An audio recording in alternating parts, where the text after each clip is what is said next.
lovely people. I wanted to offer a quick video on how to do spinal twists really effectively. I had one of the students ask this morning if we could do review what I did the other day, which was to show how to do spinal twist in a really lifted fashion so you have a lot more space in between the vertebrae and you can get way more release in through the neck and shoulders. So here it is. We start by warming up in through the low back first. So you're going to start on your back and draw the legs in. So draw the knees into the chest and then let your left leg straighten. Now spinal twist is excellent for digestion, and the pose that I began in, and now come into knee circles around, the pose that I began in, just kneeling there, that is excellent for digestion as well. So I don't know why either, other than there's a tall spine when you're kneeling. But kneeling is very good for digestion. Needless to say, it stretches the shins and the ankles and it's good, and the tops of the feet, so it's good for that as well. And then come on in the other direction. And we always draw the right knee in first, so make sure you got the right knee. Otherwise, you're just wrong. And then just lift that chin. Now you can move the chin, the head in, and bring that knee towards you, and then gently release the leg, coming down. And then you can grab the left leg, pull that left knee in, and come on into circles. Keep that right leg gently reaching out. So spinal twist is excellent for digestion, and again, for creating release of any tension in through the neck. It's quite good because of the shoulder release, coming in the other direction. And then you can pull that left knee in. Take an in-breath and exhale and lift and draw the chin in and the head in towards the knee. Keep the shoulders back. And then you can gently release that leg. You might get a nice release in your vertebrae. And then let the leg down. Now bend both knees and then do a flattening of the low back down. So you do a little pelvic tilt, but you keep the tail going down, just a flattening in through the low back. And then release and come to a natural arc. And one more time, press the low back down, shoulders are back completely, and flatten, make an imprint with your low back, and then gently release. Okay, one more time. It's an exhale as you flatten, the shoulders are releasing back, and you're really relaxing here, and then gently release again. Great, now we'll take the right leg up again. You can let the left leg straighten and then hold on to the lower leg. I'm going to grab the foot because I have short legs, and you can bend that knee to the outside to come into half a happy baby, and then you're going to do a gentle rock side to side to come on to the outside of the sacrum, and you're making sure your whole body's letting go. Just the arm is working, but even it's just the bend of the elbow that's pulling the leg down. Wherever you are is great. You might be grabbing on behind the knee, behind that calf. Wherever you are, make sure that holding arm, the shoulders dropped back. And then you can take that leg into the air and just hold on behind the leg, pull the toes towards you, and then reach that heel down. Perfectly great. The knee is really bent for the tight hamstring. And then take the left leg up, grab onto that left foot, press the left knee to the outside, keep the right leg reaching out, and again, bend the elbow, keep your shoulder back, and then you can do a little rock side to side, stretching into that left side of the tailbone and low back, shoulders completely relaxed, the right leg gently reaching out, so you keep it down. Great, and then you can take that left leg up, draw the leg towards you, pull back through the toes, get the heel reaching up, stretch the length of the back of the leg. Core strong. Okay, now take the right leg up to reach that stretch.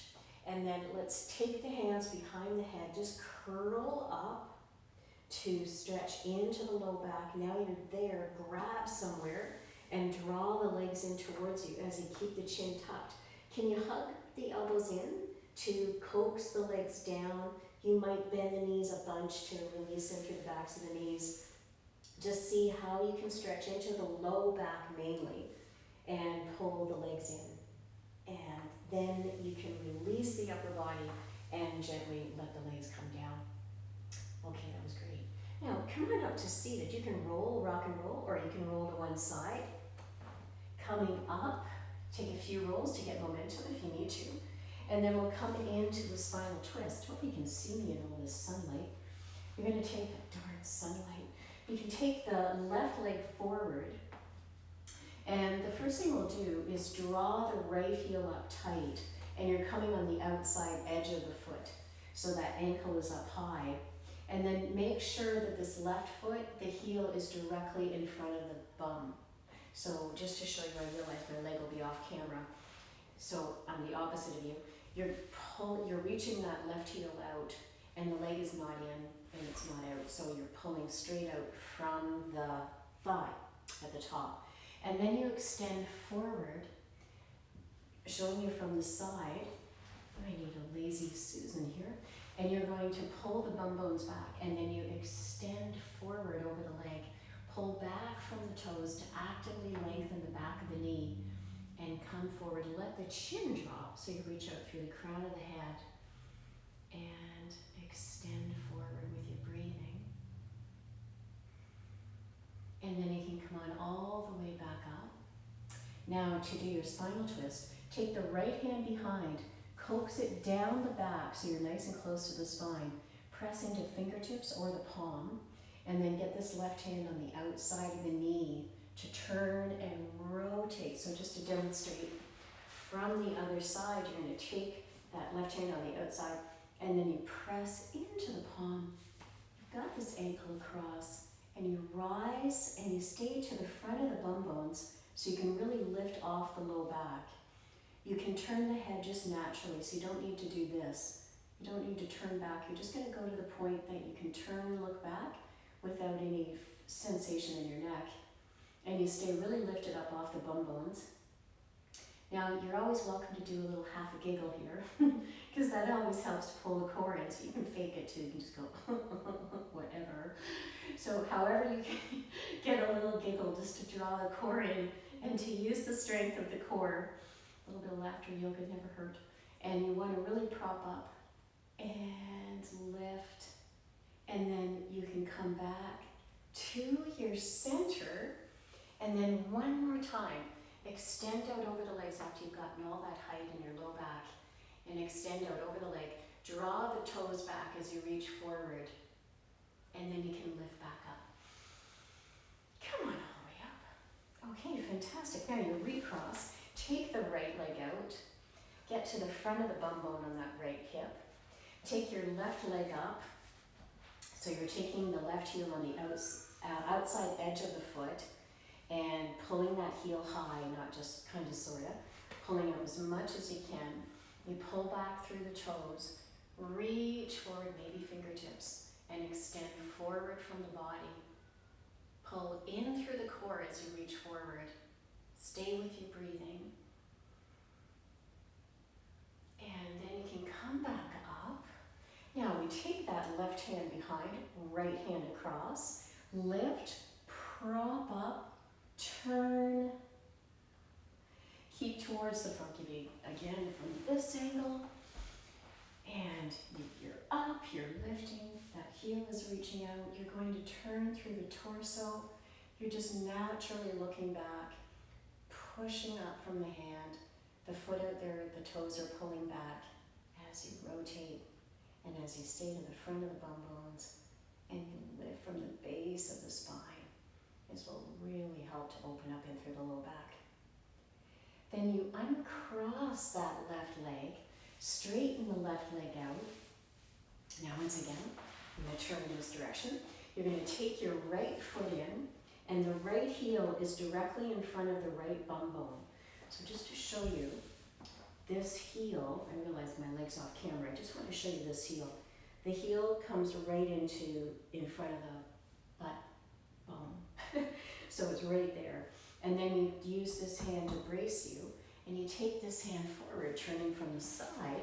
You're going to take that heel in, push forward, thumb is down, pinky up. You get forward, it'll seem almost like not doing yoga because you're going to round so much. And then you take the arm around, you forward.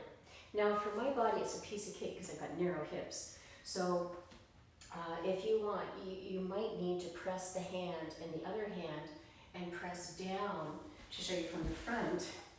I really do need a lazy Susan here. You're going to press the backs of the arms into the shin as you extend forward. And that way, you can reach out from the low back. So you're getting that trajectory from your low back, coming forward and pressing the back of this arm into the shin to get you forward. You might be here, you might be here. The activation of the arm is pulling you forward off your low back on that right side. It's an incredible feeling. And then you can gently lift and come back up. And then of course you switch legs. And you take the right leg out. Watch again that that left foot is just in front of the bum bone here again. And you're taking that left foot right in front. If it's too close, you'll tip. And if it's too far, you'll be weird. So keep that foot in as close as you can. Take this arm out, coming in from the side. Bringing that left hand out, the palm, pinky up. And then you wrap, take this arm around. Reach forward from the low back as you extend. Chin drops, or coming into the arm pressing version. Press the back as I rotate of that left arm into the front of the shin. I'm getting dizzy. And you reach forward and you're going to keep your shoulders down as you pull the toes back. Keep pressing this foot down too. That helps to anchor your bum. And you're extending forward, reaching. The chin is dropped, so you lengthen out through the top of the head. And then you can gently release and drop all the way back up. So there are your spinal twists. That's a really good way to come up and off of your low back and to get height and space in between the facets, the back spinous processes of the vertebrae in the spine. Okay, enjoy, and just feel free to add this to the next video. Okay, see you soon.